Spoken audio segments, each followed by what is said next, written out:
예수님께서 이 땅에 오셔서 많은 일을 하셨습니다.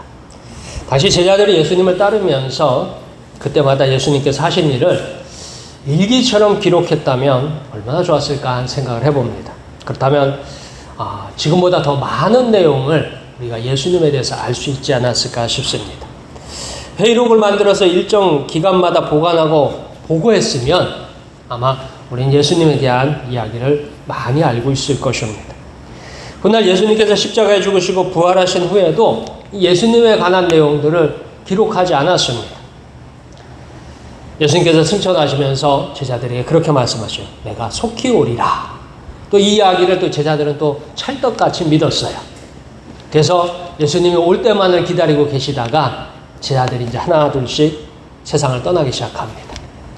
그래서 이 사도들이 세상을 떠나면서 남겨진 사람들이 그때부터 예수님에 대해 들었던 내용들을 조금씩 기록으로 남겼습니다. 그리고 일정 시간이 지나서 이 기록들을 모아서 오늘 우리에게 전해지는 복음서가 완성됩니다. 이제 복음서의 첫 번째 기록은 마가복음입니다. 우리는 제자들, 사도들 하면 마태를 먼저 떠올릴 수 있는데 이 마가복음이 제일 첫 번째 기록으로 전합니다.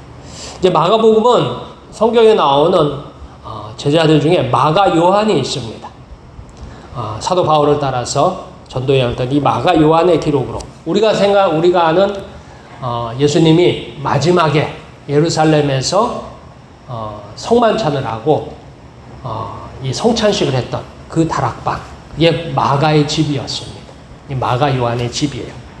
그래서 이 마가복음이 첫 번째 기록인데 이 마가 요한이 직접 기록했느냐 아니면 마가 요한에게서 들었던 제자들이 기록했느냐라고 논쟁을 하기도 합니다. 동일하게 이제 마태복음이 있습니다. 이 마태복음도 사도 마태, 또 다른 이름이 레위라고 부르죠. 레위가 기록했다는 이야기도 있고 그 마태의 제자들이 또 기록했다는 내용도 있습니다. 그리고 누가복음은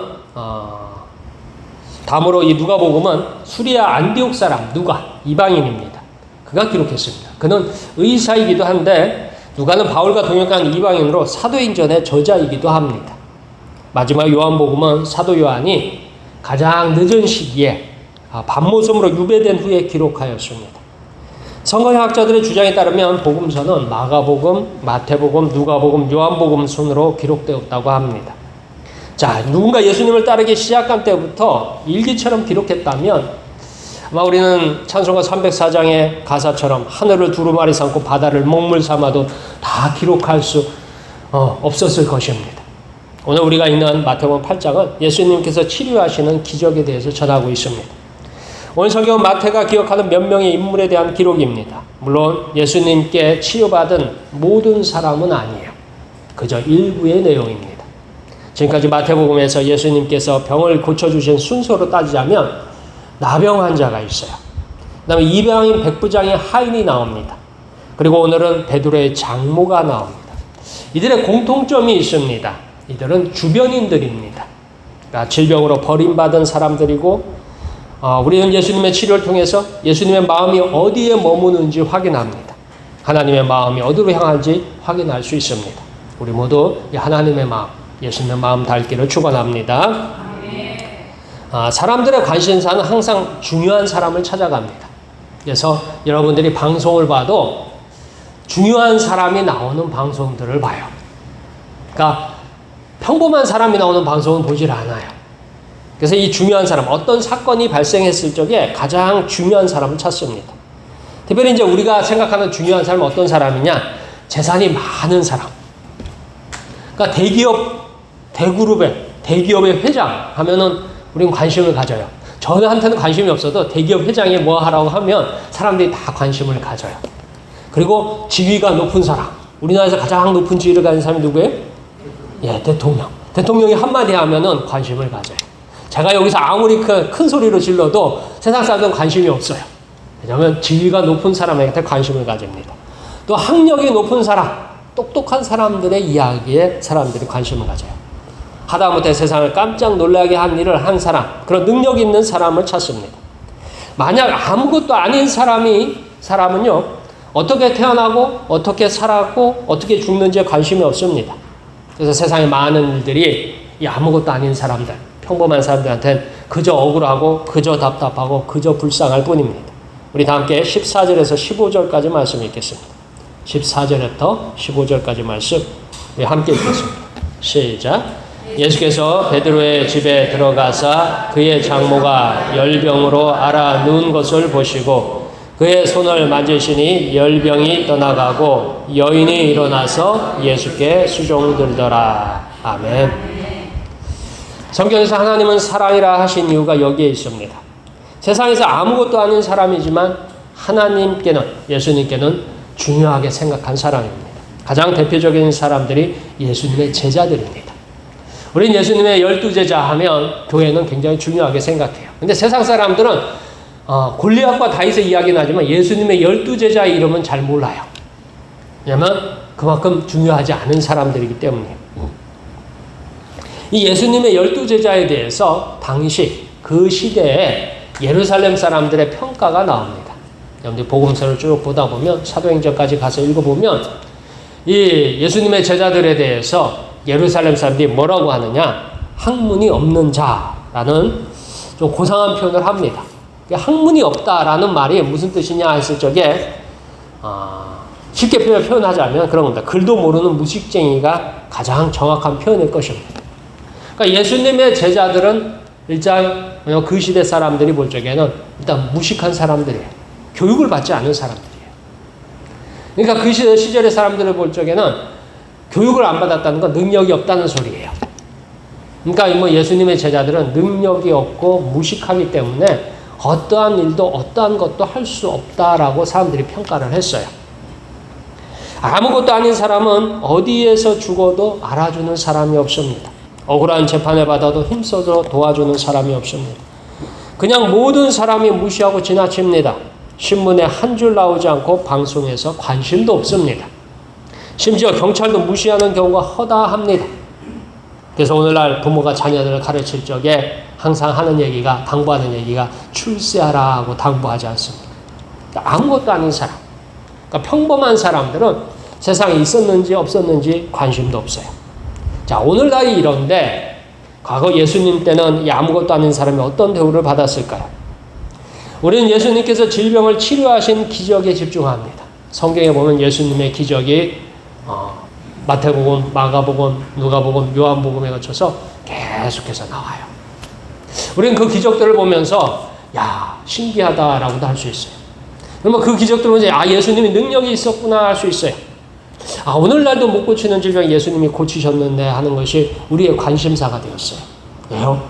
오늘날은 의료, 의학이 굉장히 발달해서 질병들을 많이 치료하잖아요. 그래서 오늘날에도 불가능한 질병이 있어요. 근데 성경에 보면 예수님은 그런 불가능한 질병도 어떻게 하셨어요? 치료하셨던 거예요. 그러니까 우리의 관심사가 되는 겁니다. 반면에 우리는 이 질병에서 치료받은 사람에게는 관심이 없습니다. 누가 치료받았지에 대해서 관심이 없어요. 누가 예수님께서 고치셨지에 대해서 관심이 없어요. 예수님께서 누구를 살리셨지 했을 때 그 살아난 사람, 그 사람에 관심이 없어요. 그냥 기적을 행하면 어떤 질병을 예수님이 치료했다라는 데 관심이 있지, 그 사람들, 치료받았던 사람에게는 관심이 없어요. 이유가 뭐냐면 바로 그들이 아무것도 아닌 사람이기 때문입니다. 그러니까 오늘 우리가 성경을 읽어도 그 사람들조차도 우리가 볼 때도 아무것도 아닌 사람을 예수님은 찾아가셨어요. 자, 옛날이나 오늘이나 아무것도 아닌 사람은 있어도 그만이요, 없어도 그만으로 대접받습니다. 여기서 우리와 예수님의 차이가 있습니다. 우리가 주목할 내용은요, 예수님께서 찾아가신, 예수님께서 치료하신, 예수님을 찾아온 그 사람들입니다.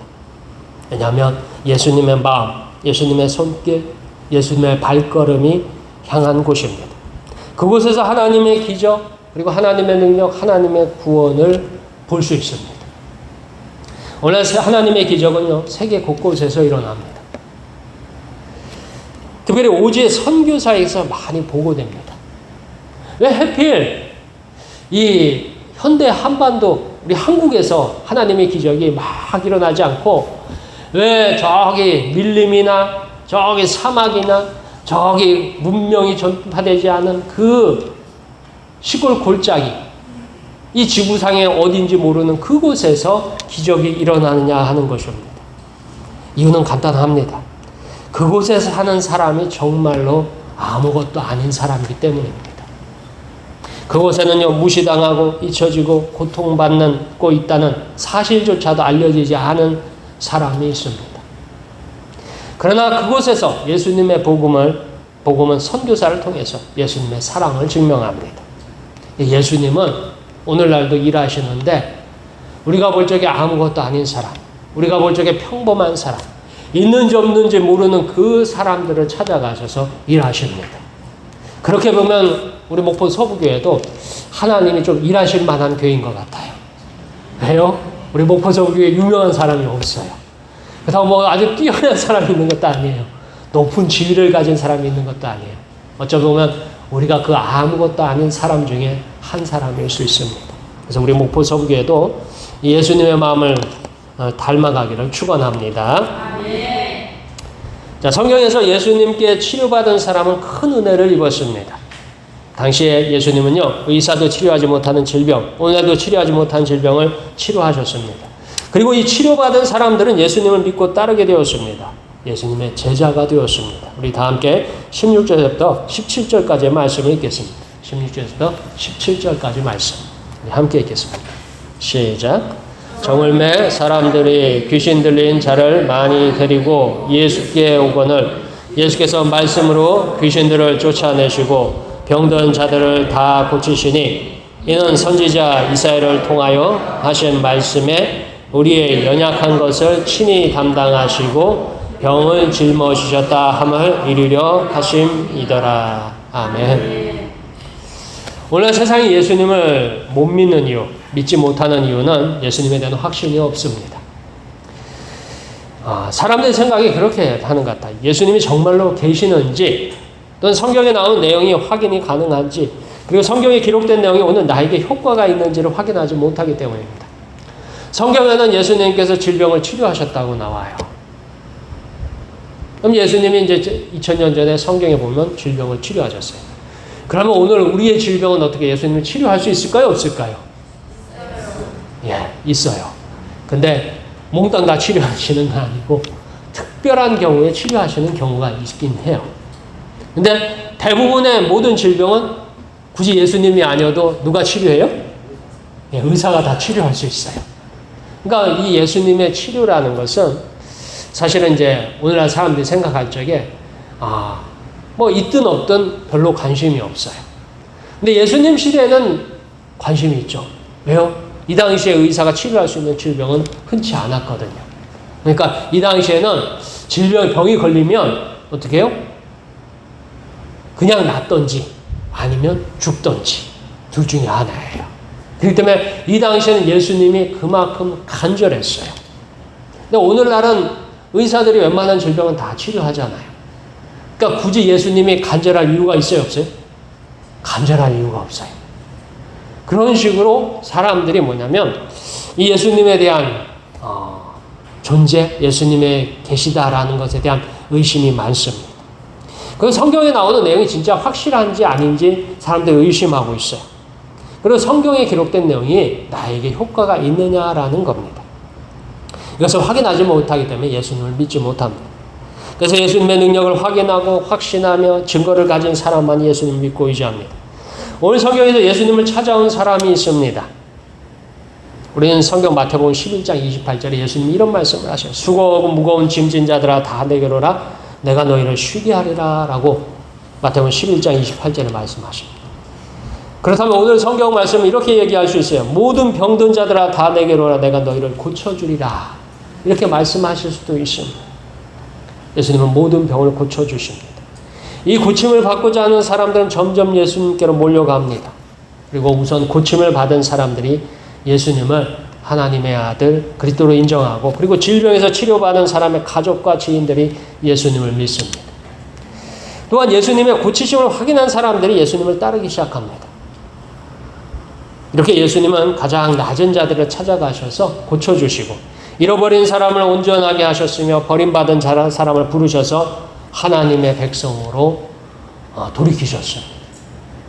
그들은 예수님의 은혜를 받았고 사랑을 받았으며 축복을 경험했습니다. 이들이 초대교회의 교인이 되었고 이들이 최초의 기독교인들이 되었습니다. 그래서 오늘날도 우리도 예수님의 은혜를 경험해야 돼요. 예수님의 사랑을 받아야 돼요. 예수님의 축복을 경험해야 합니다. 그렇지 않으면 오늘날 우리들도 도무지 예수님을 믿을 수가 없어요. 그래서 우리가 예수님에 대한 경험, 예수님에 대한 은혜, 예수님에 대한 축복이 우리 목포 서구에 가득하길 주의 이름으로 축원합니다. 세상에서 험한 풍파에서 믿음과 신앙은 그저 생겨나는 게 아닙니다. 바로 예수님의 은혜와 사랑과 축복을 경험한 곳에 믿음이, 신앙이 뿌려지고 자라고 열매를 맺습니다. 그래서 우리는 나는 뭐 별 상관없는데 라고 생각하지 마시고 나는 예수님의 복을 받아야겠다. 나는 예수님의 은혜를 경험해야겠다. 나는 예수님의 사랑을 받아야겠다라는 간절함이 우리 안에 있어야 돼요. 그리고 그것을 경험해야 돼요. 그래야 예수님에 대한 확신에 거하고 예수님을 분명히 붙들고 있습니다. 원래 많은 그리스도인들이 종교인으로 머무는 이유가 여기에 있습니다. 그들이 예수님의 이름을 찾아오지만 실제로 주변인으로 많은 무리로 남습니다. 그래서 한국 교회가 이번에 이제 코로나 이후에 다들 어려워해요. 어려워하는 이유 중에 하나가 글쎄요. 왜 그런지 모르지만 교회마다 사람들이 다 떨어져 나갔어요. 사람들이 교회를 안 나오는 게 당연하게 되니까 쉬어버렸어요. 그리고 다시 나오려고 했다 보니까 안 나오는 거예요. 왜요? 교회 안 나가도 아무 일이 없거든요. 교회 안 나가도 뭐예요? 문제 없거든요. 그냥 그렇게 살아가는 거예요. 그러다 보니까 교회 안 나가도 상관없구나, 괜찮구나 싶어가지고서 많은 한국교회 교인들이 다 이게 뭐예요? 떨어져 나가버렸어요. 다 주저앉아 버렸습니다. 이유는 뭐냐? 바로 예수님에 대한 신앙과 믿음이 없었기 때문이에요. 예수님에 대한 신앙과 믿음이 있다고 생각했지만 코로나 시기에 몇 주간, 몇 달간, 몇 년간 안 나가 보니까 안 나가도 괜찮은 것 같거든요. 안 나가도 뭐예요? 전혀 문제가 안 되거든요. 그러니까 뭐예요? 이왕 안 나간 김에 어떻게 해요? 쭉 안 나가겠다고. 이제 이왕 안 나가게 푹 쉬어버리겠다고 아주 방학을 다 하셨어요. 그리고 떠난 한국교회 교인들이 상당히 많습니다. 왜 그랬느냐? 뭐가 없기 때문에요? 믿음이 없기 때문에요. 신앙이 없기 때문에. 확신이 없기 때문에요. 예수님을 만나야 되는데, 하나님을 만나야 되는데 그 만난 경험이 없기 때문입니다. 우리는 예배를 통해서, 찬송을 통해서, 기도를 통해서, 성경 말씀을 통해서 예수님을 만나야 합니다. 오늘 성경에서는 질병이 있는 사람들이 예수님을 만났어요. 건강한 사람들은 예수님을 만나지 않았어요. 오히려 자기가 질병이 있고 연약하고 부족하고 심지어 귀신 들린 사람들, 이런 사람들이 누구를 간절히 찾아왔어요? 예수님을 찾아왔어요. 그러니까 우리의 연약함, 부족함, 우리의 아무것도 아닌 삶이 사실은 예수님을 찾도록, 예수님 앞에 나오도록 우리를 부르시는 부르심인 줄 믿으시길 축원합니다. 그래서 우리 모두 예수님 만나기를 축원합니다. 자, 하나님은 세상을 창조하실 적에 모든 피조물에게 목적이 주셨습니다. 여기 있는 우리 모두에게는 하나님의 특별한 부르심이 있어요. 나이가 많든 적든, 똑똑하든 아니면 무식하든지, 부유하든 가난하든지, 아니면 건강하든지 질병이 있든지 나름대로 하나님께서는 나를 부르신 목적이 있습니다. 그 중에 하나가 하나님께서는 영광 받으시기를 원하십니다.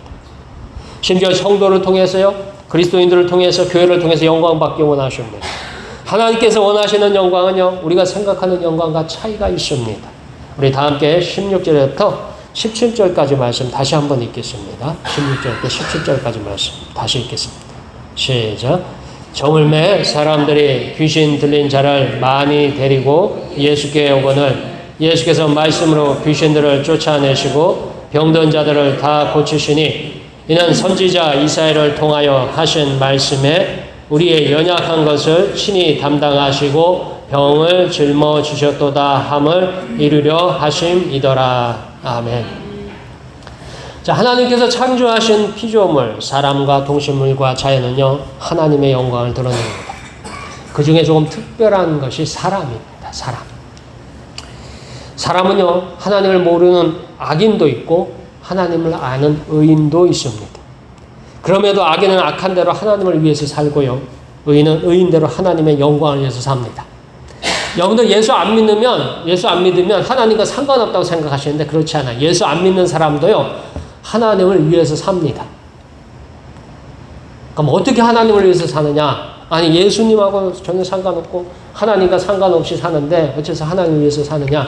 그들도 그들 나름대로 하나님에게 쓰임을 받아요. 성경에는 대표적인 악인 2명이 있습니다. 이 두 악인이 뭐를 위해서 살았느냐? 하나님을 위해서 살았어요. 첫 번째 나오는 한 명은 출애굽기에 나오는 이집트의 바로입니다. 그는 철저하게 이스라엘 민족을 괴롭히기 위해서, 하나님을 대적하기 위해서 태어난 악인입니다. 하나님은요, 바로에게 10가지 기적으로 하나님의 권세와 위엄을 드러냈어요. 바로는 주로 무슨 역할을 맡았냐면 하나님한테 혼나는 역할을 맡았어요. 하나님 앞에 맞는 역할을 맡았어요. 아니, 세상에 여러 가지 방법이 있는데 하나님 앞에 축복을 받기도 하고 사랑을 받기도 하고 은혜를 받는 방법도 있는데 하나님한테 뭐예요? 심판받기 위해서 태어난 사람이 바로예요. 그는 몇 가지 심판을 받았어요? 10가지 심판을 받았어요. 그리고 바로도 능력자긴 능력자입니다. 하나님이 심판 한 번만 하면 그냥 끝나는데 10번에 걸쳐서 심판하고 11번째는 결국은 홍해바다에서 죽었는지 살았는지 모르겠지만 홍해바다에까지 쫓아가가지고 그 후로는 바로에 대한 이야기 안 나와요. 마지막은 홍해바다를 가르시는 하나님으로, 그리고 많은 땅을 밟고 건너가는 이스라엘 민족을 세상에 알립니다. 이게 바로가 한 역할이에요. 그 당시에 이집트는요, 오늘날 전 세계에서 미국이 가장 힘이 세죠. 미국이 지금 이상한 짓을 하는데 세계를 상대로 다 이상한, 우리나라를 상대로도 지금 이상한 짓을 하고 있어요. 근데 우리나라 힘이 없어서 어떻게 해요? 그냥 쩔쩔매고 있잖아요. 그 미국이 그렇게 힘이 세대요. 그러니까 지금 뭐냐면 거의 동네 양아치처럼 행동을 하고 있어요. 지구촌 양아치입니다. 근데 그 역을 보면서 우리가 힘이 없구나라는 것을 깨달아요. 근데 이 출애굽기에 나오는 이집트는요, 오늘날 미국의 몇 배보다 힘이 센 나라입니다. 왜요? 그 당시 나머지 나라들은요, 문명이라는 게 없었어요. 그러니까 이집트라는 나라가 오늘날 미국보다 더 힘이 셌던 나라예요. 사실 미국이 얼마나 힘이 세냐 했을 적에 오래전에 스웨덴에 있는 그 군사문제연구소인가 거기서 그 분석을 한 게 있어요. 이게 분석을 했는데 어떻게 분석을 하느냐? 전 세계하고 미국 한 나라하고 붙으면 전 세계가 미국을 못 이긴대요. 그러니까 미국이 힘이 얼마나 세냐 하면 미국을 빼고 나머지 나라들이 몽땅 뭉쳐가지고 미국하고 싸워도 미국을 이기기가 쉽지 않다는 거예요. 그 정도로 미국이 힘이 센 나라예요. 근데 그 미국이 우리나라 보고 지금 동네 양아치처럼 돈내 나라 하고 있는데, 아무튼 간에 그런 미국보다 더 강한 나라가 성경에 나오는 이집트입니다. 애굽이에요. 그 나라의 최고 통치자가 바로였어요. 그가 악인으로 하나님 앞에 심판받기 위해서 하나님 앞에 10번을 혼나고도 정신을 못 차립니다. 자, 성경에 나오는 또 두 번째 악인은요, 예수님의 제자 가룟 유다입니다. 그는 참으로 희한한 사람입니다. 처음에 시작할 때는요, 예수님 앞에 선택을 받은 걸 보면 그는 신앙과 믿음이 분명히 있었을 거예요. 그리고 제자들한테 굉장히 신뢰받았던 인물이에요. 12명의 제자들이 있었는데 그 중에 베드로와 요한과 야고보는 서로 싸웠어요. 왜 싸웠냐면 자기가 가장 잘났다고, 자기가 첫째라고 하면서 목소리를 내면서 으르렁거리면서 싸웠어요. 근데 그 12제자들이 돈을 맡길 적에는 꼭 누구한테 맡겼어요? 네, 가룟 유다한테 맡겼어요. 그러니까 사람이 여러분들이 하다못해 갯돈을 맡길 때도 여러분들이 개 하세요? 개? 뭐 하시는 분들이 있겠지만 어쨌든 모임을 했을 적에 회비 걷어가지고 회계를 맡길 적에 누구한테 회계를 맡겨요? 못 믿을 사람한테 맡겨요? 가장 신뢰하는 사람한테 맡기잖아요. 안 그래요? 그래요? 근데 돈을 맡기면 가장 믿을 놈한테 맡기지 그거 가지고 도망칠 놈, 그거 가지고 사기칠 놈, 그거 가지고 사고칠 놈에게 맡겨요? 안 맡겨요? 안 맡기잖아요. 가장 신뢰가 가는 사람한테 맡겨요. 돈을 맡겨도. 예수님의 제자들의 모든 돈을 누가 맡았어요? 가룟 유다가 맡았어요. 그러니까 예수님의 이 가룟 유다는 우리가 생각하기에 예수님 팔아서 죽일 놈 하지만 최소한 그가 예수님을 배반하기 전까지는 그 12 제자들조차도 신뢰했던 사람이에요. 그 정도의 사람이 가룟 유다였어요. 그런데 그가 예수님을 팔아 넘깁니다. 그리고 예수님은 십자가 죽음에서 악인이 되었습니다. 그리고 예수님은 죽음에서 부활하심으로 죽음을 이기는 권세와 능력을 보여주셨습니다. 예수님은 십자가 죽음에서 부활을 영생을 가르쳐 주셨습니다. 그래서 예수님께서 하신 말씀이 차라리 나지 아니함만도 못했다라고 평가한 인물이 가룟 유다였어요. 이게 하나님의 방법입니다. 악인조차도 사용하시고 그 악인을 통해서 하나님의 영광을 드러내시고 불가능을 가능으로 만드신 위대한 하나님의 권세입니다. 자, 오늘 베드로의 장모도 열병에서 났으므로 하나님께 영광을 돌립니다. 가끔씩 우리는요, 주의 영광을 위해서 살고 싶다고 기도합니다. 그렇다면 언제 주의 영광을 위해서 살 것인가? 우리 목포 서부교회는 성공한 사람이 없어서 주의 영광으로 살지 못하느냐 하는 거예요. 사람들은 뭐라고 생각하냐면 하나님 앞에 영광은 뭐냐면 뭔가 성공해야 영광이 된다고 생각해요. 출세해야 영광이 된다고 생각해요. 뭔가 높은 지위를 가졌을 적에 야, 내가 하나님의 영광을 드러냈다고 생각해요. 이것은 누구나 할 수 있습니다. 출세하는 사람이라면 누구나 할 수 있어요. 그래서 사람들이 생각할 때 출세하기 위해서 하나님 저한테 능력을 주세요. 하나님 저를 출세시켜 주세요. 저에게 성공을 주세요. 저에게 물질을 주세요 하면서 기도하면서 내가 성공하면 하나님 영광 위해서 이렇게 이야기를 합니다. 그러나 이거는 누구나 할 수 있는 이야기입니다. 그렇죠? 위대한 믿음의 일꾼은요, 고난을 통해서 하나님께 영광을 돌립니다. 성경에 나오는 믿음의 일꾼들의 특징이 있어요. 그들은요, 꼭대기에서 부름받은 게 아니에요. 그들은 밑바닥에서 부름받았어요. 그들은 고난에 있을 때 부름받았어요. 그들은 아무것도 아닐 때 하나님 앞에 부름받았어요. 내가 지금은 아무것도 아닙니다, 하나님. 그러나 뭐예요? 하나님 영광 위해서 살겠습니다 했을 적에 하나님이 그를 뭐예요? 점점 올리신 거예요. 저기 보면 다니엘이라는 인물이 나옵니다. 다니엘은 태어나기를 유대에서 태어났어요. 정확한 고향은 몰라요. 근데 아무튼 귀족의 아들로 태어났어요.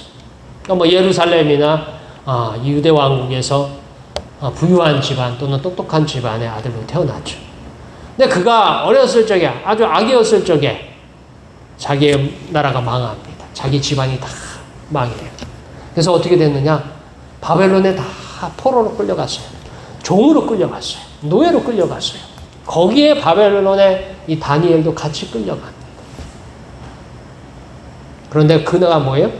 하나님 영광 위해서 부름받았어요.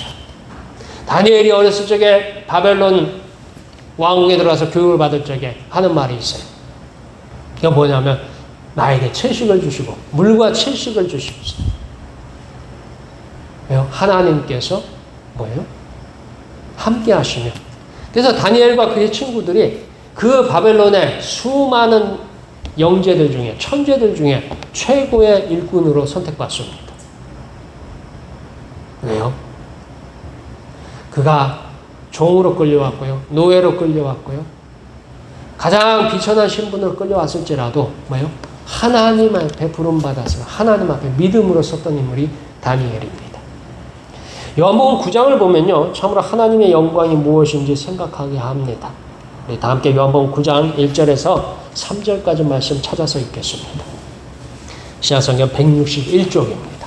예수께서 길을 가실 때 날때부터 맹인된 사람을 보신지라 제자들이 물어 이르되 라비여 이 사람이 맹인으로 난 것이 누구의 죄로 인함이니이까 자기니이까 그의 부모니이까 예수께서 대답하시되 이 사람이나 그 부모의 죄로 인한 것이 아니라 그에게서 하나님이 하시는 일을 나타내고자 하심이라. 아멘. 요한복음 9장 1절에서 3절 말씀에 보면 거기서 세상에서 가장 불쌍한 사람이 나옵니다. 세상에서 가장 버림받은 사람, 잊혀진 사람, 어떻게 보면 가장 아무것도 아닌 사람이 나옵니다. 날 때부터 맹인된 사람. 그는 날 때부터 아무것도 보지 못했어요. 그러니까 할 수 있는 일이 있어요, 없어요? 없어요.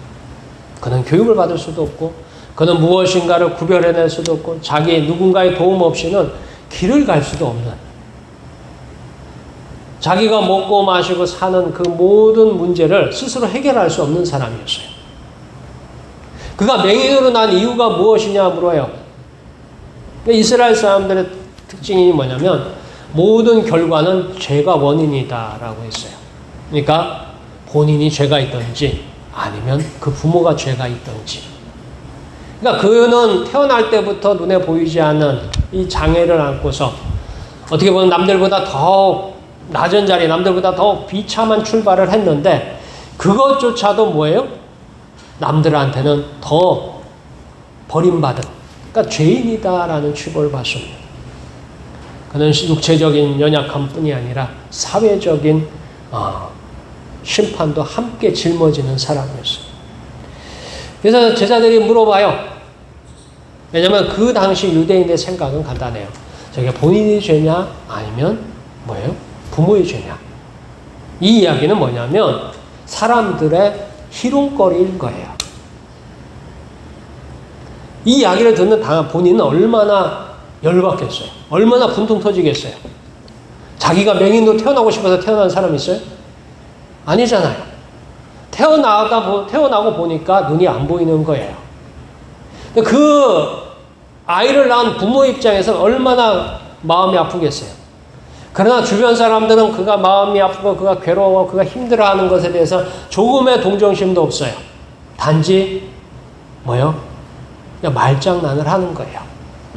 누구의 죄냐? 본인의 죄냐? 부모의 죄냐? 아니 본인의 죄면 어떻고 부모의 죄면 어떻게? 그걸 고쳐줄 생각을 하고 그를 도와줄 생각을 해야지. 그 따져서 뭐 하게요?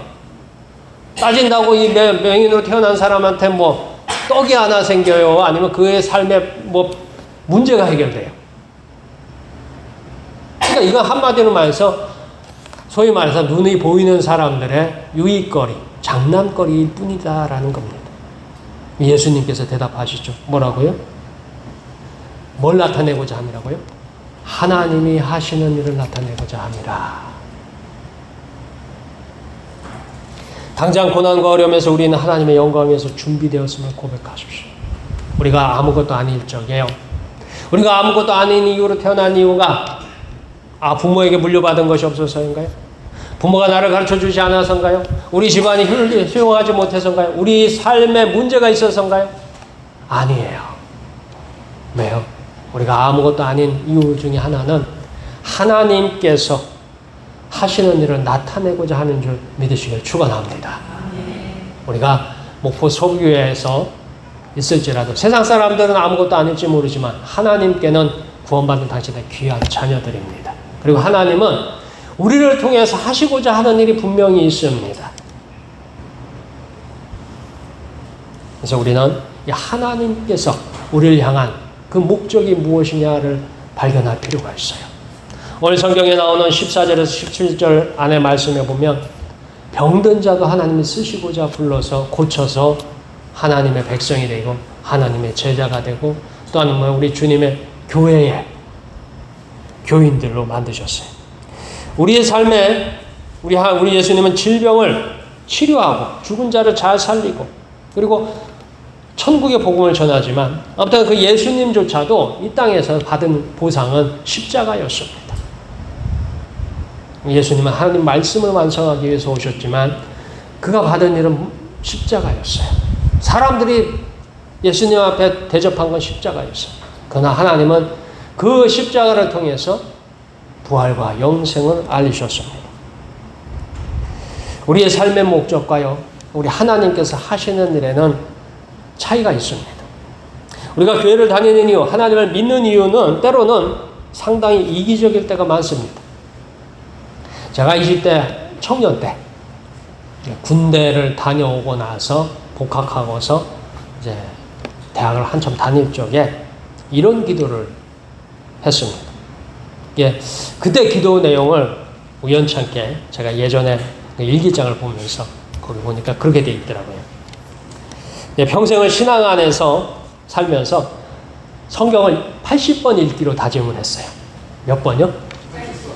예, 아직도 한참 남았습니다. 지금 27독 하나 28독 하고 있는데 아직도 한참 남았어요. 언제 읽을지 저도 잘 모르겠어요. 그리고 두 번째 기도 제목이 하도 고향교회 장로님들이 사고를 많이 쳐가지고 제가 거기 그렇게 써놨어요. 제가 좋은 장로가 되게 해주십시오라고 써놨어요. 세 번째가 뭐냐면 세상에서는 하나님 선교를 위해서 부유한 기업가가 되게 해주십시오라고 써놨어요. 그러니까 사업을 하려고 그렇게 했었어요. 실제적으로 그 준비를 대학교 때 좀 하긴 했습니다. 아무튼 그렇게 기도 제목을 써놨더라고요. 그래서 지금 이렇게 목사가 돼서 되돌아보니까 굉장히 유치한 기도예요. 왜 이런 기도를 했을까 가만히 저 자신한테 되돌아보고 물어보니까 그런 거예요. 하나는 하나님께 칭찬받고 싶었어요. 두 번째는요, 세상에서도 인정받고 싶은 그런 욕망을 잘 버무려서 어떻게 해요? 잘 섞어서 한 기도였던 것 같습니다. 그러니까 어떻게 보면 기도가 하나님을 위해서, 하나님 영광을 위해서 우리 하나님 뜻을 따라서 하는 기도가 아니라 누구를 위한 기도였어요? 예, 철저하게 저 자신을 위한 기도였더라 하는 것입니다. 20대 때 제가 이런 기도를 했어요. 근데 성경의 예수님은 완전히 다릅니다. 우리 성경에 나오는 예수님은 달라요.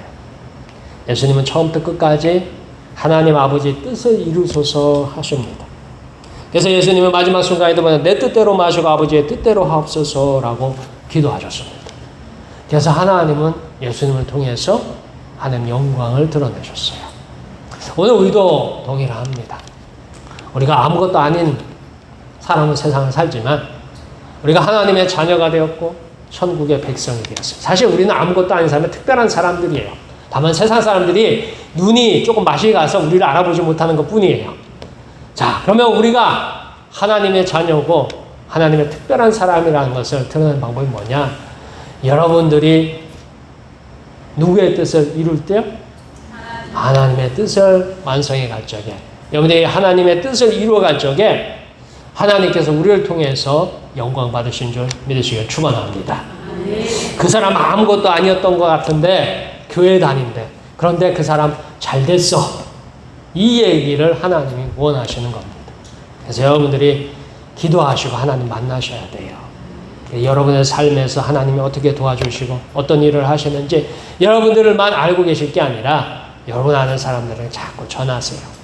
하나님은 우리가 아무것도 아닌 것 같지만 우리를 통해서 일하고 시를 원하시고 일하고 계십니다.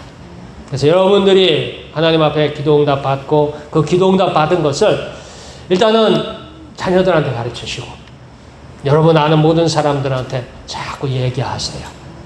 그 중에 또 하나님께서 부르실 사람, 하나님께서 구원하실 사람들이 있을 줄 믿으시길 축원합니다. 우리의 삶이 주님을 닮아서 하나님 영광을 완성하기를 축원합니다. 기도하겠습니다.